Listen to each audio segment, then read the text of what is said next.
Krásný den, vítám vás v novém roce a u prvního lednového rozhovoru na slovíčko s Petrou. A mojí první novoroční hostkou je Ingrid Krystal Hamariková. A já už bych jí předala slovo, aby se vám představila a sama řekla, co dělá.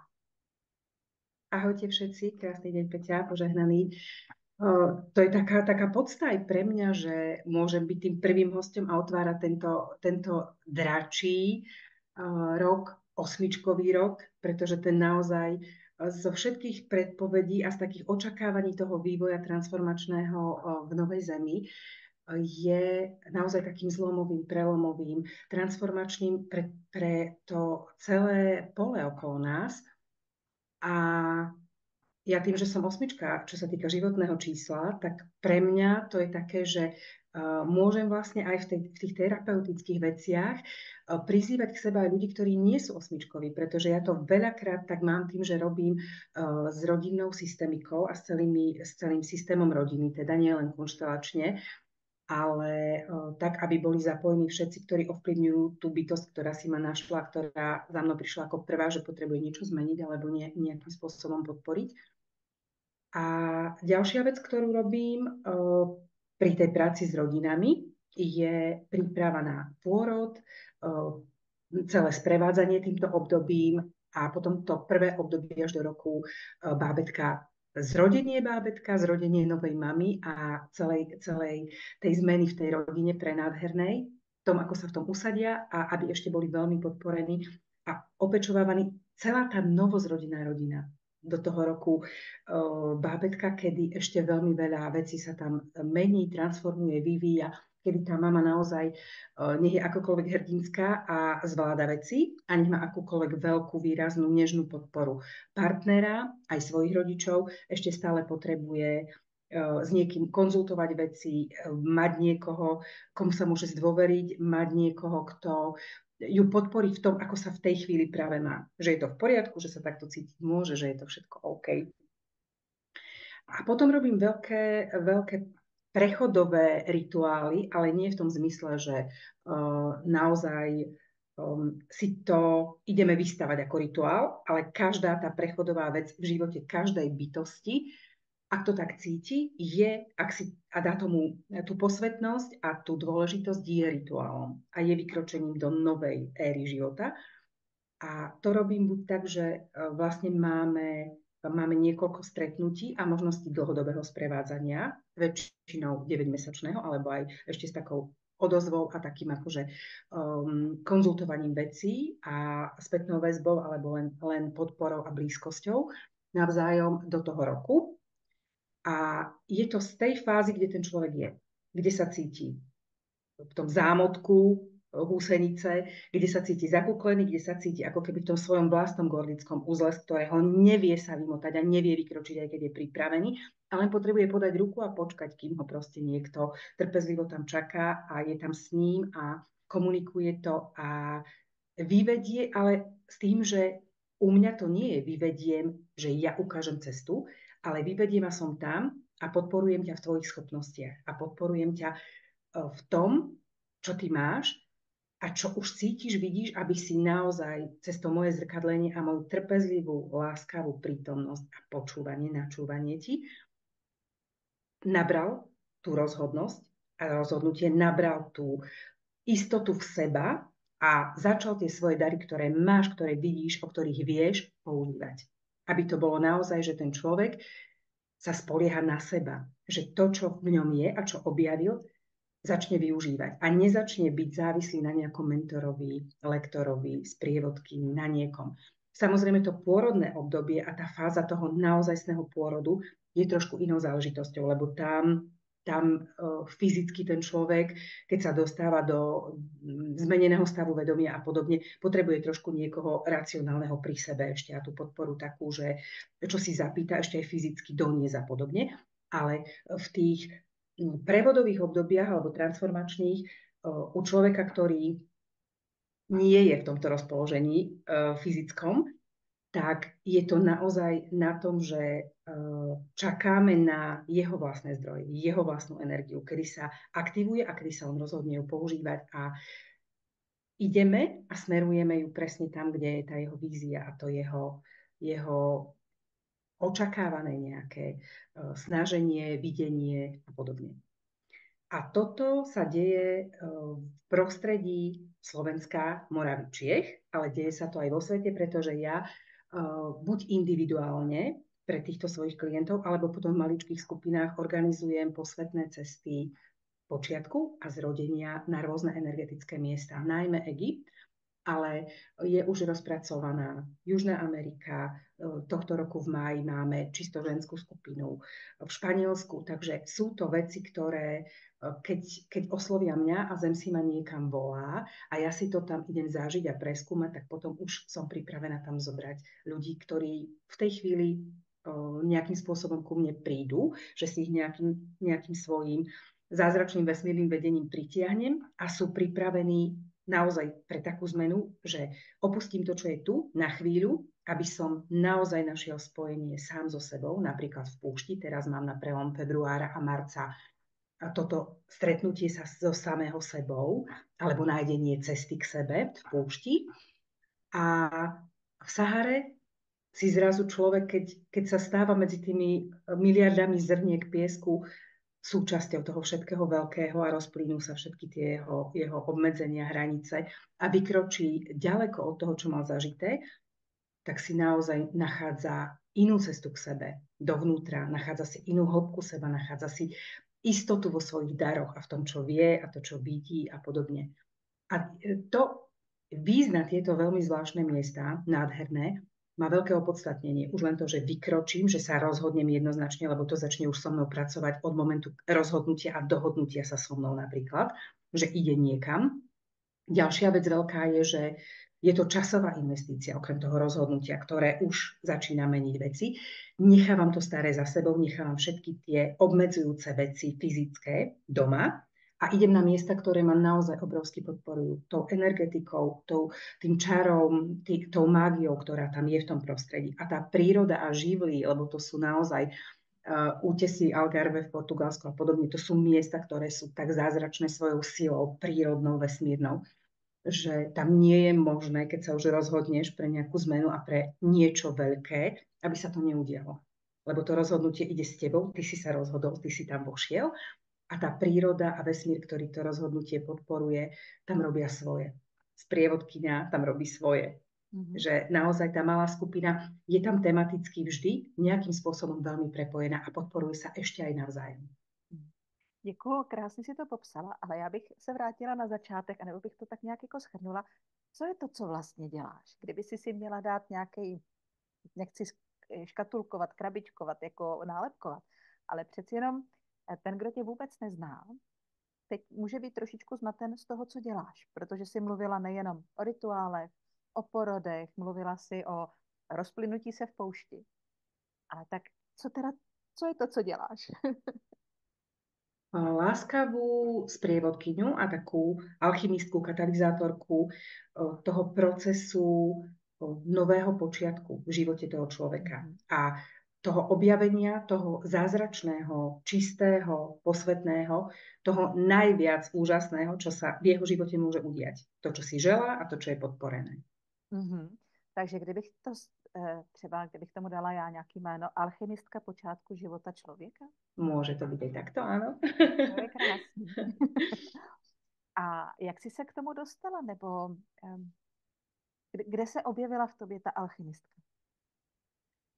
No, cez rôzne pokusy fyzické, cez zlievanie vecí chemických ešte na základnej škole, nás najviac bavilo po praktikách biologicko-chemických, keď sme mohli ešte odskúmavať to, čo z tých veľmi, veľmi vedeckých a odborných a vedených a strážených pokusov zostalo a my sme to už len skúšali zlievať dokopy a vytvárali sme niečo nové a podobné.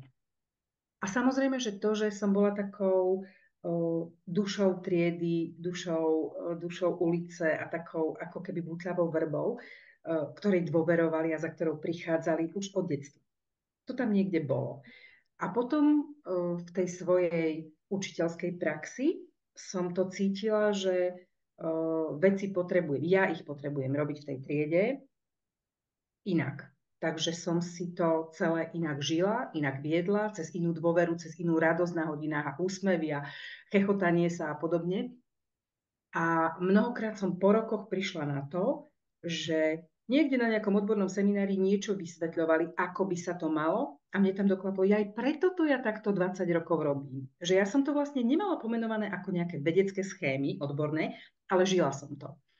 A logicky mi k tomu vystalo, že som si potom doplňala psychoterapeutické vzdelanie k tomu učiteľskému. A tak nejako to prišlo, že ja som už tú terapiu v triede robila v momente, keď tam sa niečo udialo a bolo to nutné. A prichádzali celé prestávky za mnou študenti, ktorí ma potrebovali ešte niečo mi dopovedať, niečím sa zdôveriť. Čiže ono ma to tak prirodzene držalo v tejto línii učiteľskej, lektorskej a terapeutickej stále dlhé roky. No a tým, že ja keď som ešte ako malé dieťa mala rozložené bábiky, tak som ich opečovávala a učila. Som im vysvetľovala, až krásne som si ich pobalila a podobne. A keď sa ma pýtali, čo budem robiť, tak som povedala, že učiteľku a sestričku v pôrodnici. A keďže ocino je lekár a ľudia, ktorí ho poznali stále, tak zareagovali, že a prečo nechceš byť lekárkou, že prečo sestričkou? Lebo lekári nemôžu robiť to, čo ja chcem v nemocniciach. Že vieš, ako tá vízia toho, že to bude úplne iné, že to bude nežné, opatrujúce, tam bola od mala. A teraz ma to tak viedlo, že som si vlastne do toho kvetu toho všetkého, čo môžem robiť, lebo my máme Peti, neuveriteľný dar v tomto čase, že môžeme robiť to, čo cítime, chceme, vieme, ak sa v tom rozvíjame. Tak som si to tam doplňala až akoby do toho lotosového kvetu zrodenia, že všetko, čo som nejakým spôsobom cítila a viedlo ma tam srdce a duša, tak som si tam trošičku po trošičke pomalinky doplňala a doplňam. A keď prišiel klient, že to potrebuje, tak buď už som bola pripravená, že sa to nejako tak krásne doplnilo, že ja som si niečo skúsila cez seba, zažila, otvorila, vybudovala, naučila sa a podobne. Alebo to bola taká inšpirácia, že už som o tom uvažovala, už to vo mne pracovalo a prišiel niekto, kto ma s touto požiadavkou oslovil, takže som do toho šla. Já se jenom zeptám, když jsi neučila si náhodou chemii a biologii? Nie, učila som slovenčinu a históriu. Materinský No. jazyk som učila a históriu. Prvotne mám vyštudovanú, áno. Aha, já nevím, že s tou alchymii, víš, a že jsi chtěla být Áno, sestřička.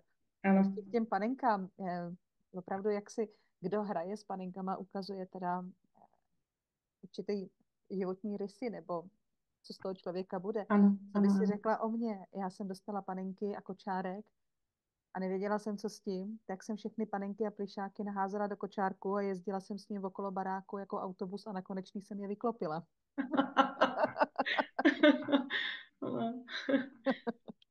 Já se vrátím ještě k té tvé praxi, té průvodcovské nebo alchymistické, nebo jak bych ji nazvala. Když za tebou přijde klient, tak s čím za tebou nebo klientka? Máš spíš ženy nebo muže? Nebo vyrovnáno? Je to tak vyrovnané. A zo začiatku to prvé obdobie bolo to, že chodili s deťmi. Ale reálne rodičia, ktorí majú problémové dieťatko s nejakým veľkým handicapom alebo s nejakým znevýhodnením, majú veľký problém aj so sebou. A oni si to väčšinou neboli schopní, u mňa už áno, po tom dlhšom období, priznať a naozaj sa za to dieťa schovávajú. Že riešia iba dieťa v tom zmysle. A naozaj v tej rodine je potrebné riešiť to tak, ako to riešim ja, že celú rodinu. Všetkých, ktorí veľmi výrazne zasahujú do života toho dieťatka. Pretože, ako som to ja pomenúvala, keď má ísť robiť ten najslabší a najzraniteľnejší článok v tej rodine, on to nemôže zvládnuť sám. Takže to musia odmakať všetci, ak sa tam ide robiť zmena. Takže ja som na tom vždy trvala, že budú sa zapájať všetci, ktorí môžu. Promiň, že to tak srovnám, ale trošku mi to připomnělo závislost třeba v rodině. Že jo, závislost v rodině není otázka, problém jenom toho člověka, jasně, ale vlastně celé jasně. rodiny. Tam se na to musí podívat všichni, jinak to dopadne, nějak se to zlomí a zase to se vrátí. Áno, a ešte ďalšia vec je tá, že vlastne ten človek mnohokrát tým, že to veľmi agresívne ukazuje všetkým, ako keby, vieš, to dáva pred oči, on preberá mnohokrát z lásky veľkú úlohu na seba niečo zmeniť v tej rodine. A mnohokrát to ide cez tú závislosť, pretože buď to on inak nezvláda, len cez tú svoju závislosť sa držať tej línie svoje, že idem byť rebel a idem to robiť, alebo to už je také ťažké, že to do tej závislosti ako keby vyústi a zákonite všetci sú a majú nejakú závislosť potlačenú v tej rodine. On ju má viditeľnú a nemusí to byť závislosť na alkohole, že všetci. Ale nejaká závislosť na počítačoch, na hrách, na práci, na niečom. Na nejakých únikoch z tej rodiny. Závislosť na vzťahu môže byť. Áno, áno, presne tak. Alebo sú veľmi závislí na vzťahu a on to začne zrkadliť, že on tam začne tie pôvodné, veľmi skostnatelé štruktúry rozbíjať a nekompromisne, pretože keď je človek závislý, tak on ako keby zľahostajnie voči tomu, čo si o tom ostatní myslia, vieš, a ide si tú svoju líniu a on to tam jednoznačne tak cápe, že tá rodina musí, ak si ho chce udržať a chce aj jemu pomôcť, začať meniť aj niečo v tom vnútri. Tak já se ještě vrátím, já jsem trošku odbočila. Ano. Já se vrátím, když za tebou teda přijde klient, klientka, jaký je typický problém nebo nejčastější problém, s kterým za tebou lidi chodí? Že potrebujú zmenu a nevedia, ako ju urobiť. Že sú ako keby už takí, že všetko vo vnútri vrie, všetko si pýta zmenu a necítia sa dobre v tom, čo majú. A to môže byť od toho, že neviem zarobiť a som naozaj v tej svojej motanici toho, čo ja si ani nechcem pomenovať ako nedostatku sústavného, pretože stále tam do toho niečo prilievam a vkladám a zachraňujem. Alebo potom je to moment, že mám veľa, mám v podstate luxus cez manažerskú pozíciu, výborné zázemie, dostatok peňazí, cestovanie, ale mne v tom nie je dobre. A neviem už čo so sebou, pretože už som v štádiu, že prídem z práce a nedokážem ani vyliezť z domu. Ja proste už nechcem ísť medzi ľudí, nechcem ísť do spoločnosti, nechcem ísť do tých divadiel, kín, nechcem ani cestovať. Ja už proste nechcem nič. Mne v tom všetko, v tej mojej obrovskej hojnosti, ktorú by mi všetci závideli dookola formálne, je veľmi zlé. Takže potrebujem zmenu, prídem a začneme tu celé to honosné rozhrabávať, hej, že kde to hníje vo vnútri a kde je veľký problém. Já jsem se chtěla zeptat, a co s tím člověkem uděláš? A veľká bolesť. No, rozprávame sa s láskou. Ja mu veľmi načúvam a ja v tom, tak ako hlasový pedagóg, započuješ zachvenie v hlase, kde sa niečo emočne už otvára, alebo kde niečo neladí. Ty to počuješ. Ty v rozhovore bežnom s človekom vieš, kedy emočne ten človek niekde spadol, niekde začne lietať a je radostný a chytil sa na tú svoju takú zónu génia, že je to presne jeho, alebo na tú niť radosti, toho, čo ho dosycuje, že už si naozaj dokvapkáva po kúsočkoch kotlík sebalásky, ako ja hovorím v podbrúšku. Vieš, keď robíš to, čo miluješ a hovoríš o tom. A takisto ja. Ja v tej terapeutickej práci cítim, kedy ideme do mínového poľa ukrytého, alebo kedy ideme do bolesti akože hrdinsky maskovanej a podobne. Ja to viem, kde už sme v takom poli a teréne, kde sa niečo otvára a zase cítim, kam môžem s tým človekom ísť, pokiaľ je zazdrojovaný. Asi to sú, predpokladám a viem, že sú to moje dary, že toto nie je bežná vec ani v terapiách, ani bežná vec pri načúvaní človeku. A viem, kedy on je pripravený tam ísť. Čiže ja ho tam nervem na silu. Vieš, ja viem, mnohokrát ide so mnou a pomenuje to, že povedal som vám veci, ktoré som nikdy v živote nikomu nepovedal. Povedal som vám veci, za ktoré sa hanbím a ktoré ani neviem, ako som si dovolil povedať, vieš. Ale ja viem, že je pripravený a môže, je zazdrojovaný. A že naozaj týmto potrebujeme prejsť, aby sa dostal k tomu, čo chce robiť, čo vie robiť, aby si dovolil o tom hovoriť, o tých veciach mnohokrát. A když tedy, je to forma rozhovoru. Na začiatku áno, vždy. A jaká následuje další fáze? Co je potom? Když objevíte, kde je, tak jak se říká, zakopaný pes, tak co potom? No cez množstvo terapeutických metód, ktoré mám akoby takú knižnicu okolo seba. Už vieš, že ja len prídem a vyberem knižku, že z tohto táto veta, z tohto toto mi príde. Jednak v tom krásnom nápojení, čistom, božom, cez tú moju prípravu a predýchanie. A cez to, ako som ja tam naozaj prítomná, že fakt v tom bode a v tom momente toho, čo sa deje, tak môžem zachytávať veci a signály a môžu mne prichádzať veci, ktoré viem, že sú v tom poli dôležité a pre ten proces dôležité. Mnohokrát zo začiatku som mala také ako racionálne zhodnotenie toho, že čo mi to prišlo a že čo to je za zvláštna veta a že či toto môžem povedať, veď sa seba strápnim, keď takúto vec vyslovím, čo si o mne ten klient pomyslí.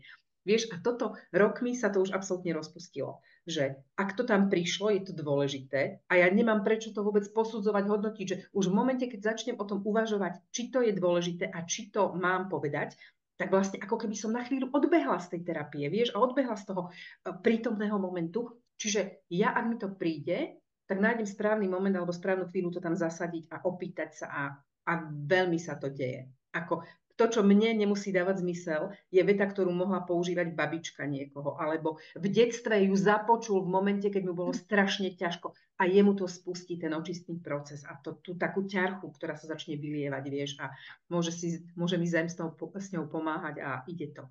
Plus cez kraniosakrálnu terapiu, cez holistické kranio, cez energetickú prácu v tej chvíli, cez dýchanie do srdiečka a dýchanie energie zo slnka, alebo keď ideme do prírody. Mnoho tých terapií si dohodnem už vyslovene v prírode, keď je taký čas, že môžeme byť na deke vonku pod stromami na lúke a môže nám tá príroda veľmi pomáhať robiť kulisu toho rozhovoru. Dávať tam čas svojej upokojujúcej energie, keď sa zastavím s človekom pri potoku a stalo sa mi taká nádhera, že ten človek tam zostával dlhšie ako ja, keď som sa už rozhodla, že pokračujeme. A človek, ktorý je veľmi racionálny a výkonný a veľmi ťažko si dovoloval pauzy na oddych, zrazu povedal vetu prenádhernú, že je mi tu tak dobre, oddychujem a pritom v tom tečúcom potoku je pohyb a energia a nemám pocit, že nič nerobím, pretože ten potok pracuje za mňa. A to sú pre mňa tak neuveriteľné krásne veci, že som zase našla nejaký moment, ktorý mňa podporil v tej terapii a ten človek si to dovolil na tej ceste, vieš. A toto sa deje v tých terapiách. Že ja vlastne potom ďalej ponúkam to, čo mi prichádza ako veľmi podporujúca časť toho procesu pre toho človeka ďalej. A funguješ i v online, anebo jenom v offline? Áno, teraz už áno a veľa, pretože veľa klientov mám, takže buď sú to Slováci zo zahraničia, čiže aj tak, ako cestujú v rámci celého Slovenska za mnou, niekoľko stovák kilometrov a cestujú z Moravy za mnou klienti, ktorým som ponúkla online a oni mi aj tak povedali, že Nenko, ja chci za tebou přijít. A ja, že tak v poriadku, tak to bolo zase moje obmedzenie, uchrániť ich od dlhého cestovania. Uchrániť ich a pomôcť im, aby nemuseli za mnou ísť tie stovky kilometrov. A potom som si povedala, moja, nerob to. Keď oni cítia, že to patrí k tomu a chcú do toho investovať ešte aj tú energiu cestovania a priblíženia sa k tebe a je to pre nich dôležité, tak proste to nechaj takto. Takže dávam na výber, či tie živé stretnutia na pol dňa, na celý deň na Slovensku, alebo ak je ten klient nejakým spôsobom znevýhodnený v pohybe a podobne, alebo že majú rodičia bábätko, ktoré je ležiace a majú poúrazový stav nejaký, tak zase ja viem vycestovať na Moravu alebo do Čiech, alebo hoci kde vie, že takto ja to volím tak, aby to bolo čo najlepšie pre ten proces a pre tú rodinu a pre nás všetkých, aby sme to zvládli čo najlepšie, aby to malo najlepšie výsledky. Já vím, že už to zmínila, ale kam na Slovensko se za tebou jezdí? Do srdca Slovenska žijem v horách nad Zvolenom, čiže Zvolen a Banská Bystrica. Tam pracujem teraz najviac. Tak nám pomalu se chýlí čas té první části, tak se vrhneme na boření mýtu. Co ty na to? Môžeme. Co jsi si pro nás připravila, Inko? Odkedy si mi spomenula, alebo sme si my vlastne dohodli toto stretnutie a spomenula si mi, že niečo takéto by to mohlo byť, tak hneď mi prišli také krásne veci po našom rozhovore, že toto, a že super, som to súkala ako z rukáva, že koľko vecí ľudia spochybňujú alebo majú inak nastavených. A dnes aktuálne som si povedala, že to, čo príde dnes, tak bude dnes, pretože ono to aj tak má zaznieť to, čo táto chvíľa si vypýtala, vieš, a to čo teraz sa deje, a pritiahne si to ľudí, ktorí to majú počuť. Takže veci, ktoré budú súvisieť s tou rodinnou dynamikou, veci, ktoré súvisia so zrodením a s pôrodmi a možno so starostlivosťou a sebaláskou a starostlivosťou o seba. Takže to, čo mi dnes prišlo ako tie prvé veci, vo vzťahovej dynamike mnohokrát hovoríme, že aké by to bolo krásne, alebo aké by to bolo super, keby tí chlapi boli pomáhajúci. Keby tí chlapi nám tak veľmi rozumeli, napriek tomu, že oni sú z Marsu a my z Venuše, a pomáhali nám v tom všetkom, čo my doma cez svoju intuíciu rozbiehame a chceme a podobne.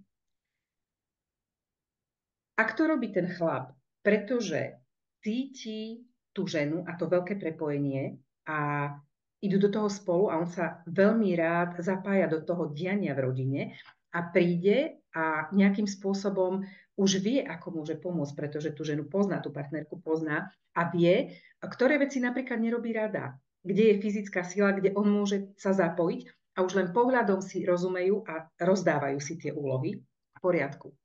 Ale ak je to také, že ja nemám vysporiadaný nejakým spôsobom svoju hodnotu a očakávam za to odmenu a ocenenie a robím to v čase, kedy to mne vyhovuje, niekedy to partnerka potrebuje, tak toto je otázka veľkého iskrenia a je len otázka času, kedy ho tá partnerka za to zvozí alebo nebude mať rada. Pretože vnúcovať pomoc je, a to je pre pomáhajúce profesie obrovská vec a obrovská téma, je nielen nezdravé a nebezpečné z energetického hľadiska, z toho, čo sa tam vytvára a nabaľuje ďalej a ubližuje to obom. Poprvé to zneschopňuje toho, komu pomáhate, to je prvá vec.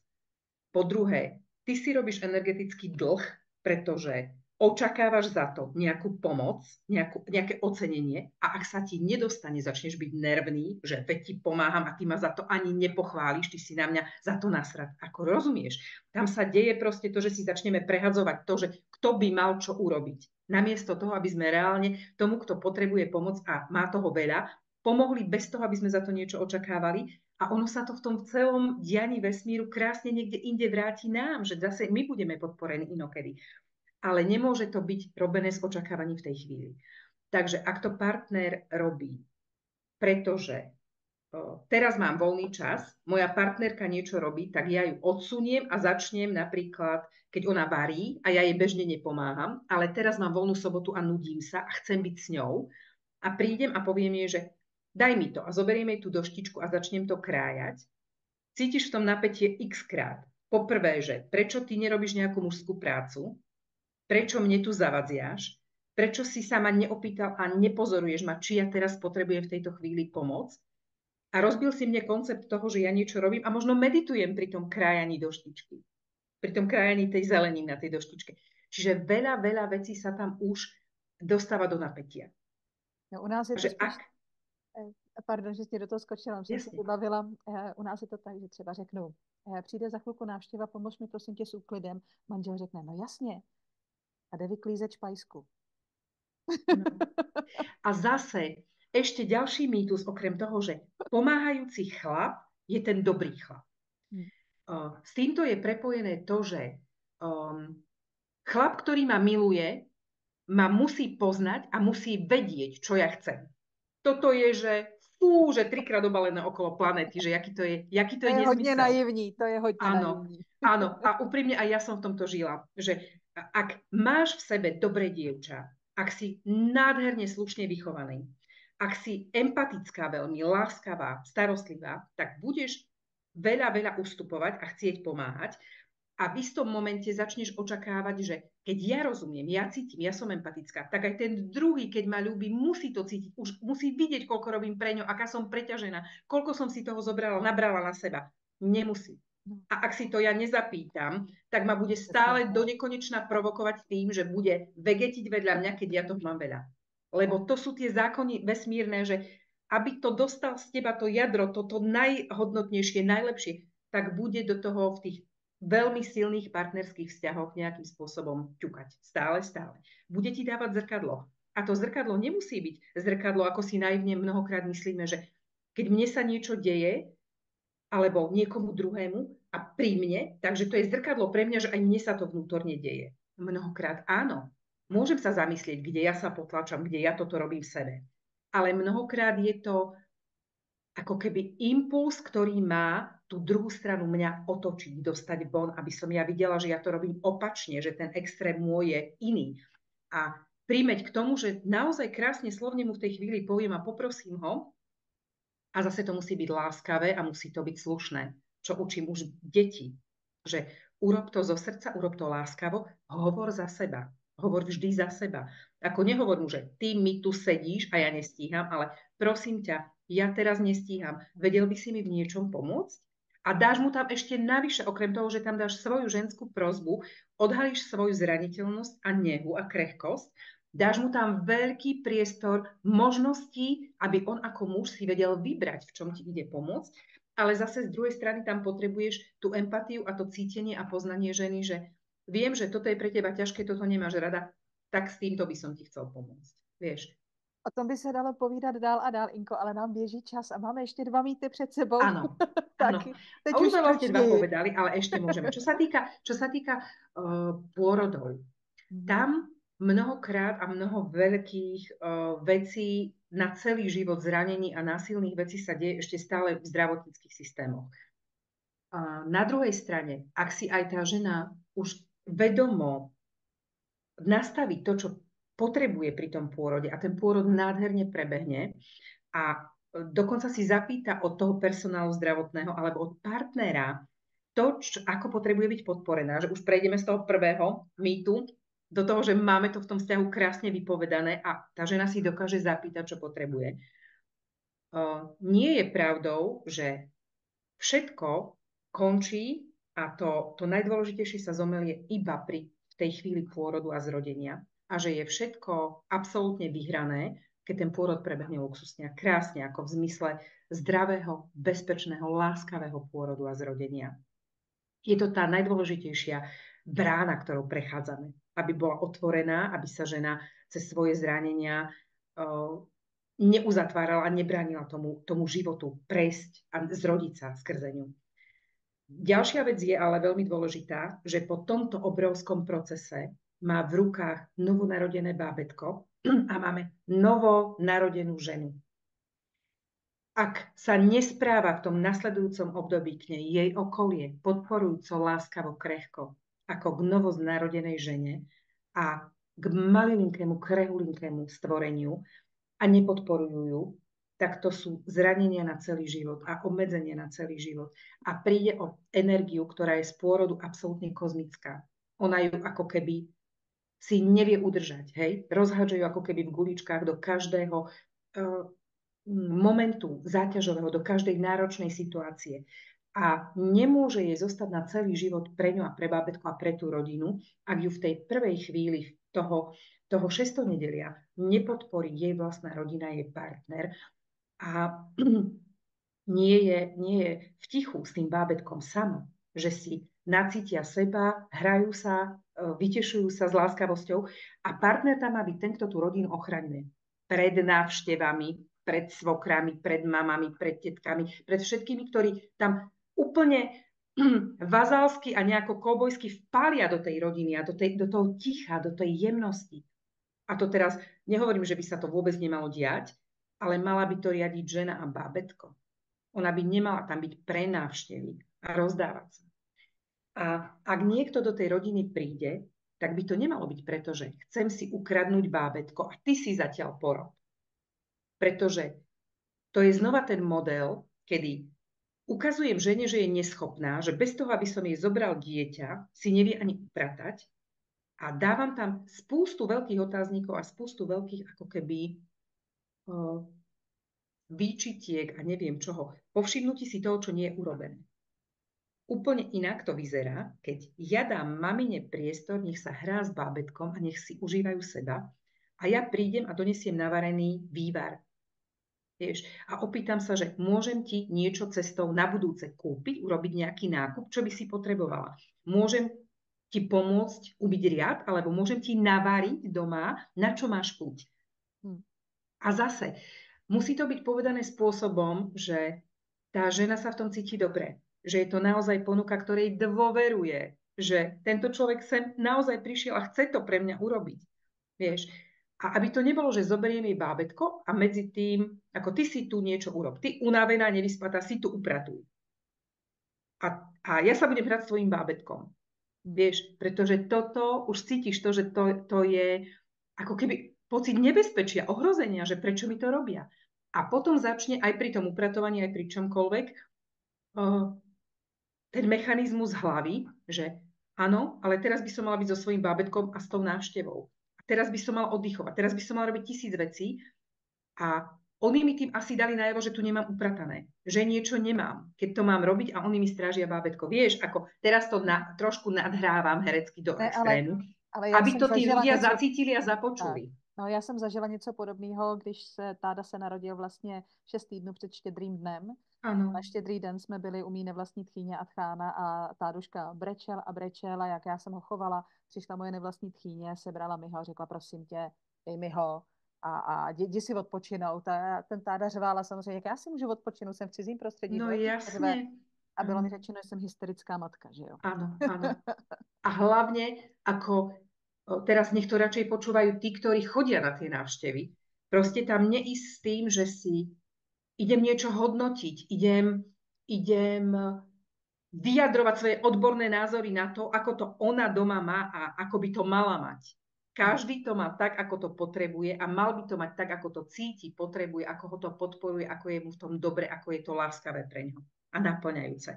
Čiže ten ostatný dav, ktorý sa tam chodí ukazovať a obsmrdať, minimálne sa k tomu vyjadrovať a hodnotiť. A ak dokážem byť nápomocný, tak nech tam idem s láskou a s ochotou pomôcť. A naozaj sa pýtam, naozaj to vnímam, čo potrebuje tá žienka. Alebo tam nejdem tie prvé týždne. Sám sebe to zakážem. Neviem tam byť nápomocný, tak tam proste nejdem tú rodinu zaťažovať. Ešte si to bábätko užijem, ešte s ním budem, ešte bude príležitosť, kedy už bude môcť a bábätko bude pripravené byť chvíľočku od mami, nebude to pre ňo ďalší stresor a potom môžem si prísť zobrať bábätko a budem ho kočíkovať. Nech spinka a mamina si medzi tým niečo urobí doma. Ale je dôležité ich už nezbývá čas teda na ten třetí mýtus, protože přetahujeme už teď. Tak já bych ho přeskočila teda. Protože jsme se hluboce pověnovali těmhle dvěma a myslím, že to bylo důležitý a za to ti moc děkuju. A já už bych se vrhla na kategorii 5 rychlých otázek a odpovědí. No daj. Kočka nebo pes. Jsi připravená? Môžeme. Tak jo. Kočka nebo pes? Pes. Kopce nebo údolí? Kopce. Rychle nebo pomalu? Vieš čo, aj. Ale má tam pomaly, tam má viac, ale sú momenty, kedy som za to rýchle. Let balónem nebo let na koštěti? Let balónom. Ticho nebo šum velkoměsta? Ticho. Tak to bylo 5 rychlých otázek a odpovědí. A teď už jenom propagace na plné pecky. Inko, je to tvoje, řekni nám, kde tě najdeme, co pro nás chystáš a vůbec.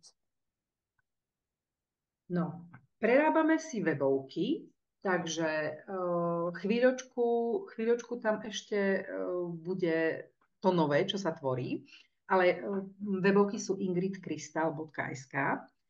Dám do popisku pod video. Áno, na Facebooku ako Ingrid Hamariková som zatiaľ. To, čo sa teraz chystá, tak sú jednak majstrovské triedy pre ľudí, ktorí pomáhajú niekomu inému.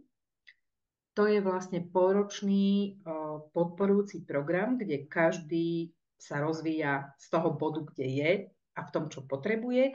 Zároveň sú tam veľmi dôležitou časťou, pre mňa je to dôležité, aby som sa ja takto rozvíjala, čiže toto aj ponúkam. Sú tam individuálne stretnutia a individuálna práca. Potom sú tam prepájajúce skupinové stretnutia, ktoré majú formovať tú skupinu aj na spoločnú cestu, na nejaké krásne miesto energetické. No a to najbližšie, čo je práve na prelome únoru a září, čiže februára a marca. Března. Září je september. Áno, dobre, března. Je tá Sahara. Jedna vec. V máji je ženská skupina plánovaná do Španielska. To sú také naozaj ukotvujúce zmenové transformačné veci osobnostné. Takže tam. No a kto by chcel individuálnu podporu a spoluprácu, tak sa môže ohlásiť buď cez Facebook alebo dáme dolu aj kontakt mailový, cez mailovú správu a môžeme si dohodnúť nejaké prvé spoznávacie stretnutie, ktoré máte v tomto období aj vianočnom a januárovom, mojom narodeninovom, ešte ako dar odo mňa.